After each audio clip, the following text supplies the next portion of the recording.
guys, welcome back to my channel. Get your fucking lessons, people.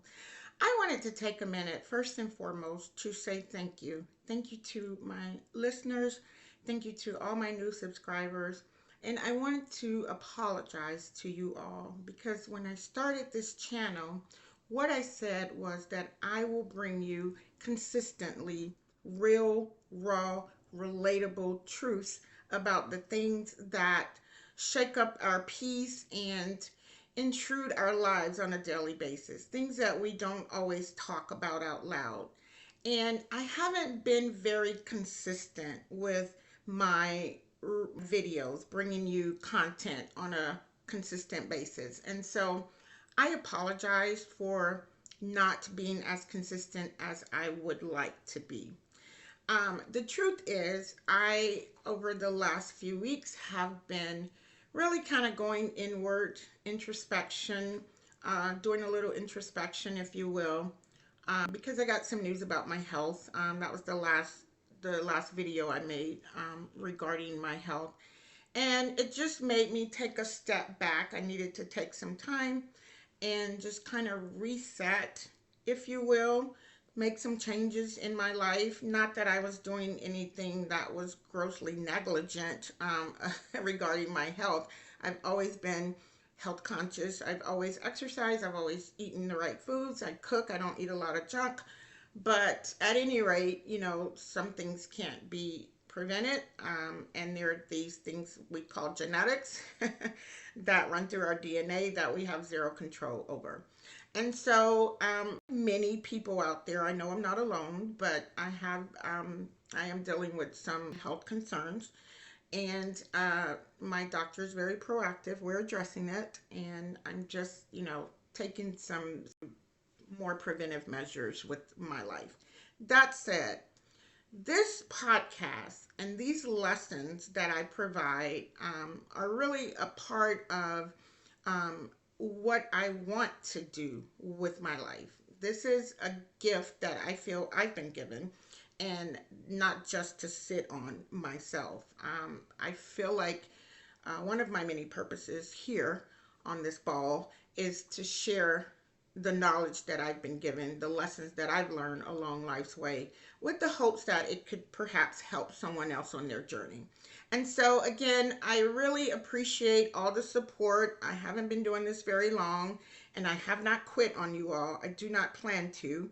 Again, this is a gift that I have been given, and I choose to share it. That's my purpose.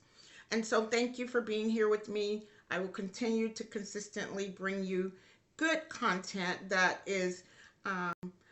are lessons that we can again use in our everyday life or share with someone who may need it if you don't. So thank you for being with me. You are appreciated, and I will from this point on continue to bring you this content. Now that we've gotten that out of the way, I am going to talk today about a couple of things. First and foremost, I want to tell you a little story of something that happened to me very recently. So I'm making some changes in my life, right? And one of those changes include looking for a new home.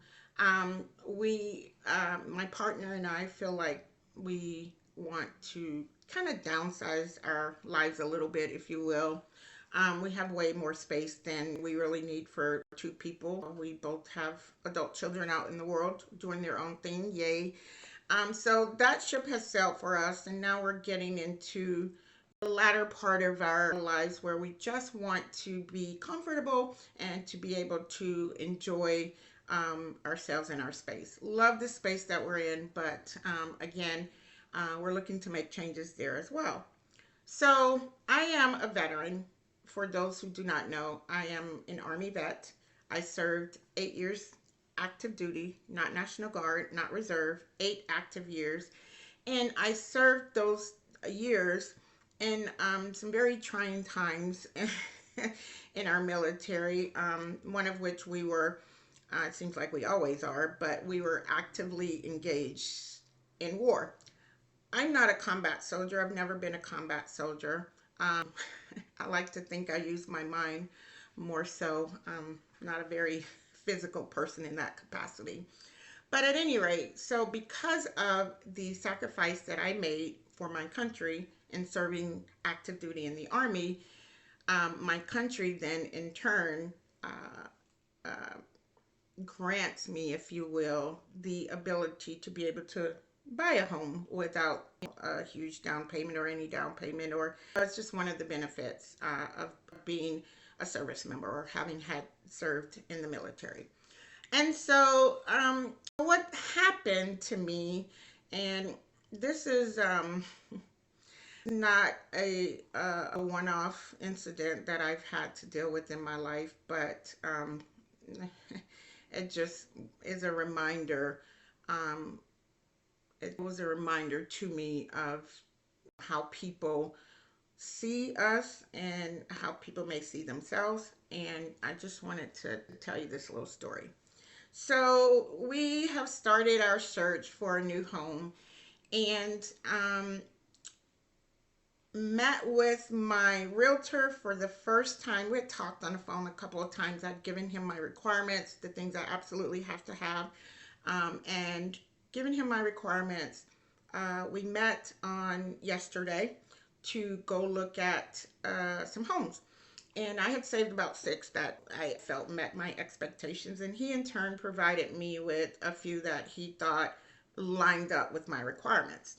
So we set out, and my partner went with me. Obviously, we're doing this together.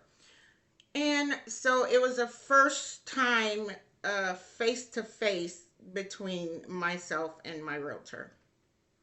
Now, I don't profess to know what his thoughts were about me prior to the face to face, but I can tell you what I've since learned.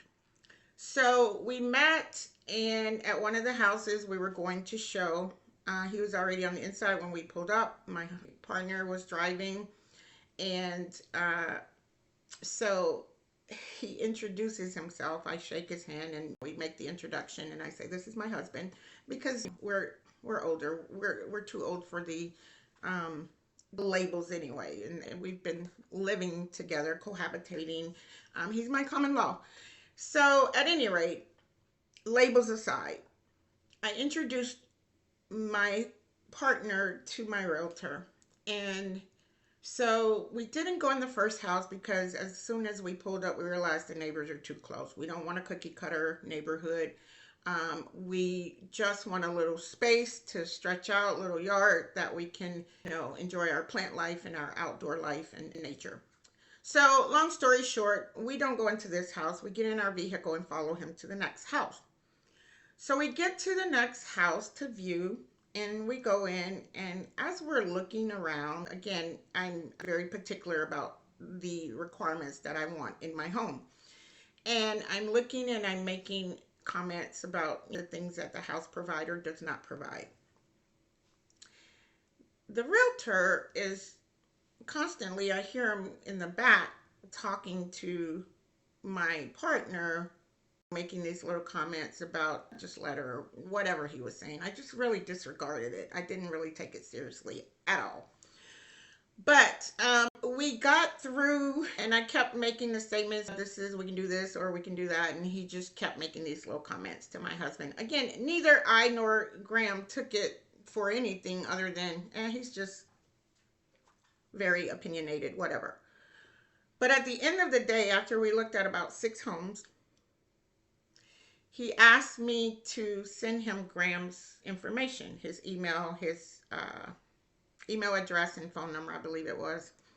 And so just in that instant, my mind went, why? But I didn't say that to him. I said, okay, no problem, because in my mind and Graham's mind, we both talked about it. We thought he just maybe wanted to keep him as informed as me along the way. Not that I wasn't going to keep him informed. At any rate, what you may not know about a VA loan is the VA loan is for the veteran. I'm the veteran.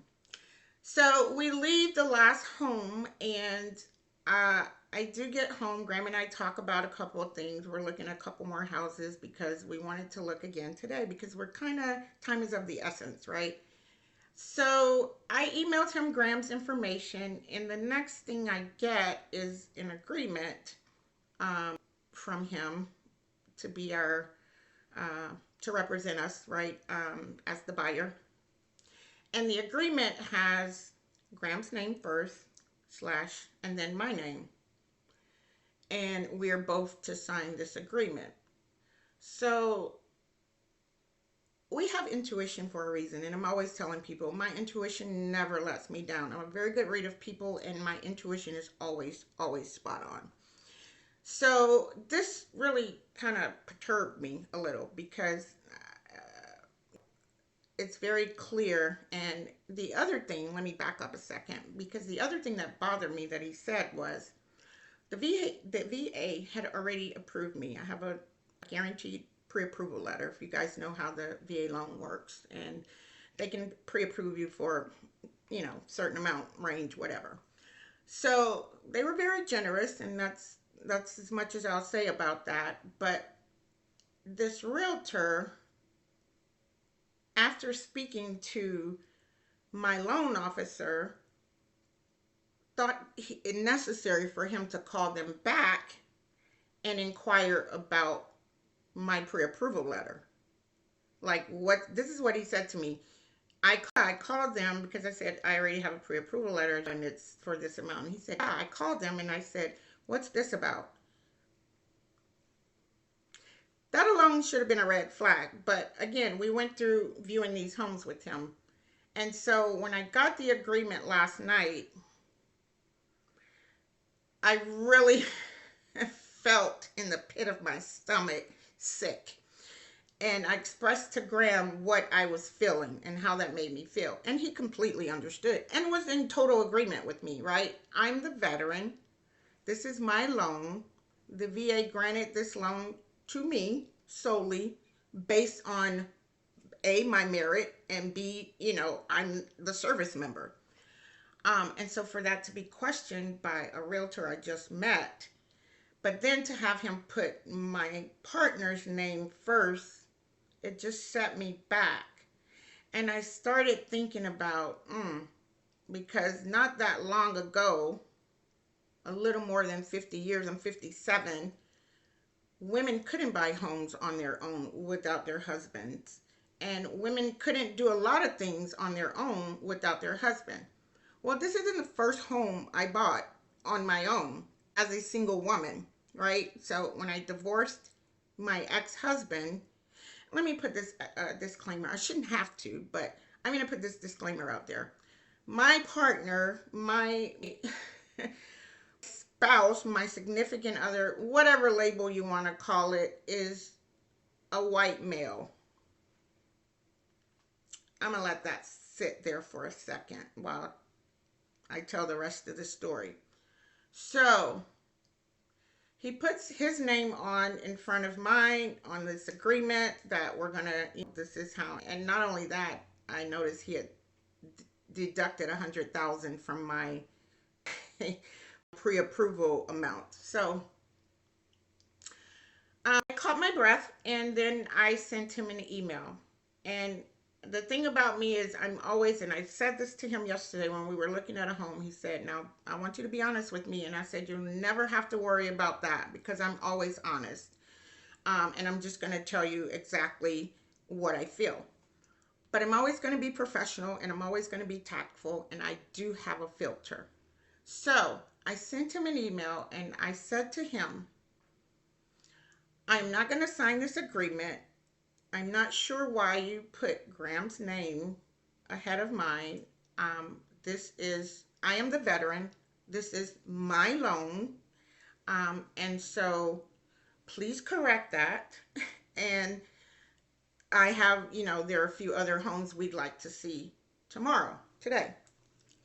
And I sent off the email and I blind copied my loan officer, or the VA has this group that works with you. My concierge, I blind copied him on my email to the realtor. Crickets. Nothing. And I know for a fact because he told us yesterday that he is an early riser. He's up at 5:30. He's reading his email. He's setting up his plans for the day. And so I know he received my email because we talked about how I emailed him the first time and it was well after midnight. And we laughed that, I'm a night owl. I get my most work done at night and he's the opposite, the realtor.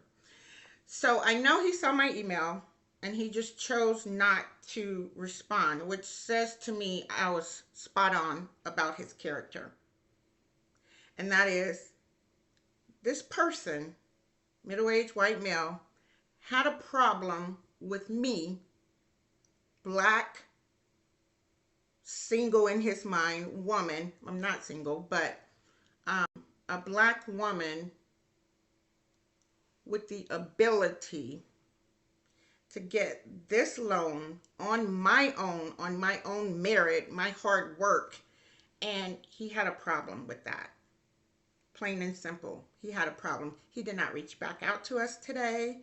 And so I just notified my concierge and loan officer that I think I'm going to need a new realtor. But the moral of this story is this is not the first time. And if you look like me, you have perhaps experienced something similar, or you will. Just live long enough. I don't move through life with labels on my back. What you see is what you get with me. Yes, I'm a woman. Yes, I'm a black woman. I'm a strong, independent, because that's how I've always been. I am a hardworking, educated black woman. And what I will not allow, what I refuse to tolerate, is someone slapping a label on me based on their opinion or their thought or their date of birth because they were born in or live in a time. If you look like me, you didn't get to own shit. Well, so I'm here to correct him and any others who have a problem with me and my strength as a woman, as a black woman, because this is who I am. This is who I will always be until I take my last breath on earth. So judge me in your little narrow mind all you choose, but I'm here to stay. I'm here to get what I've earned, what I've worked hard for, and no one, not some judgmental, opinionated, middle-aged white man, is going to stop me. Period. The end. So that's a lesson. And I'm still, as I stated, in this podcast, we are all here for two things: to get a lesson or to teach a lesson. I think yesterday, both he and I got a lesson. I hope for his sake, the lesson that he got sticks.